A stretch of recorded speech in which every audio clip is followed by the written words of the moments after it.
When you rehearse a musical, it's done like playing chess on 3 boards at once. There's the blocking and the dialogue rehearsals that I take care of mostly. Then there are the rehearsals for dance, and then there are the rehearsals for vocal. So I would say overall, there might anywhere between 45 to 60 rehearsals of various different kinds. And we have to make room for everybody. The first part of the rehearsal, everybody learns the songs. Everybody learns the words. Then after that, Miss Shoppy will start with the dances.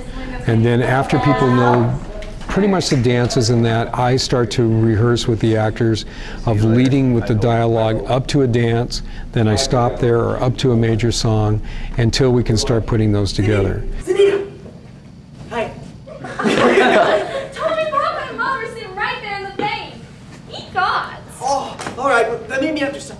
Rehearsals were fun when we'd have to go work by ourselves somewhere and like work on lines. But we wouldn't really work on lines. We'd kind of like work on lines and then ad-lib more, like have fun, like, you know, be kids.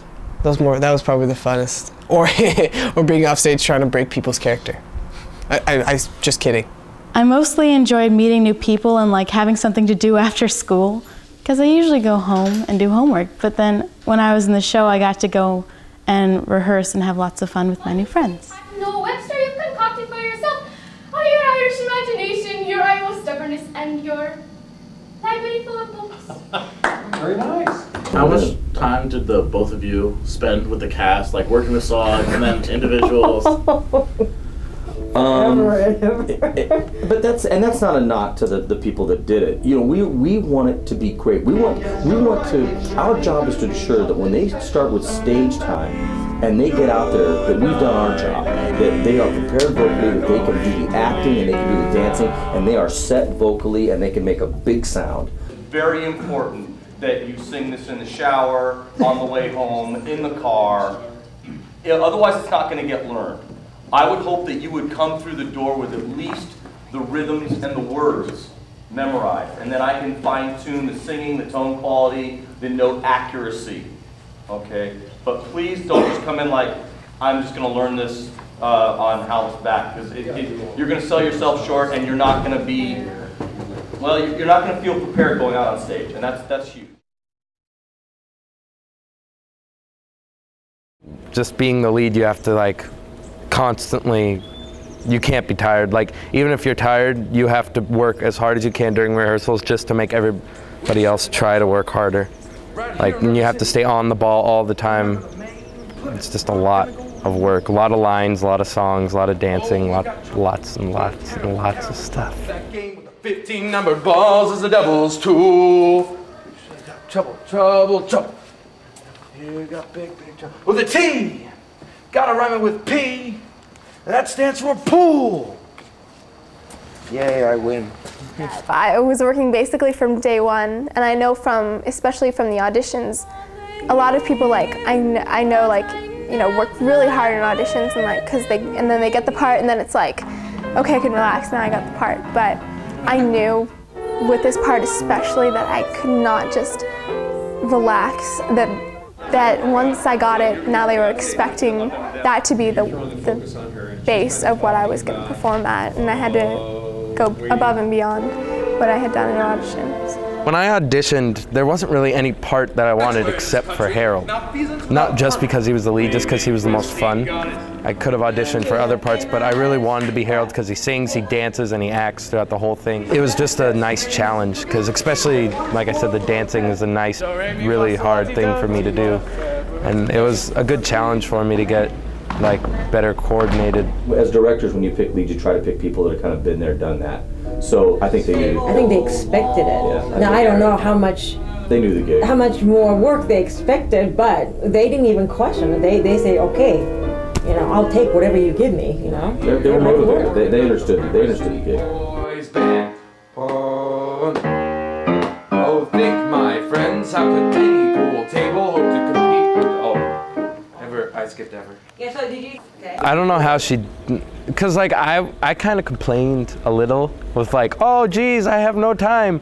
Miss Keiko and Mr. Hallop, they're always working. Like Miss Keiko had a bunch of stuff she was rehearsing for, and then she had me. like possibly the worst student ever. She'd tell me to do something and I'd never do it. She'd go, write your notes down. I'd be writing them down in the car on my way over. I mean, there were times when I worked with Keiko on it, but then, you know, she gave me homework, like work on this section. Like I could never work on the entire song for like a long time. I had to work on like one bar of music, make sure I got that one bar right. And then, you know, move on to the next bar and then try the two together. Either that way it's Harold here and you there. Okay. How's that? So I'm gonna just like brush them up.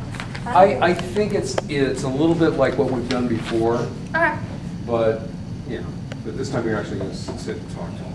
Up, down, okay? That's what we do in rehearsal. Up, down, up, down. Okay? Okay, one more time. Ready? 5, 6, 7. I didn't really expect that much rehearsal and that much hard work. I thought it would be like more laid back, but I was pleasantly surprised because I enjoyed every second of it. Right here! Gotta find a way to keep young ones tomorrow after school. Our children gonna have trouble.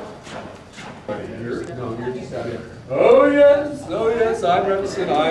I'm playing this play all by myself. I'm just so wonderful, no. And that's when you start doing the footnotes. Okay?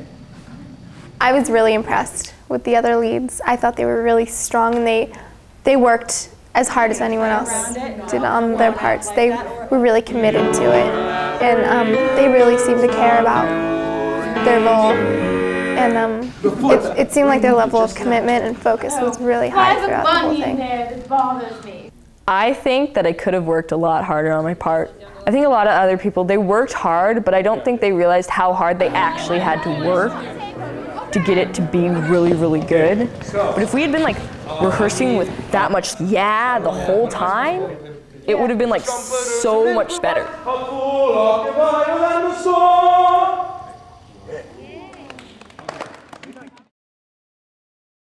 Winthrop, I thought that somebody would have a younger brother or knew someone within the city of Irvine that they had worked with before in a musical or seen in elementary school or do something, and we had several choices for that, and the first person to walk in the door, you know, got the job, and so that worked out extremely well. That was just a great fun. Well, my old babysitter Caroline Mann recommended me because I was in a bunch of other plays she saw, and she just called me, and you know, we set up an audition from there. How did you feel about the audition? It was successful. It was like easier than I thought. I thought it would be like really like, you know, Randy Jackson, Simon Cowell. That's what I thought it would be, but nope. Yes. Leave me go, you big liar. Leave me go! You wanted the truth. Should I just keep holding on to him the whole time? Yeah. You wanted to hold him by the shoulder. He's the coolest little kid in the world. No, he's really cool. It was funny because the first day we tried to get him to crack jokes, like try to get him to make fun of Emily Sheridan, and he said, "No guys, I have to be professional." And we felt really bad because he was being professional and we weren't.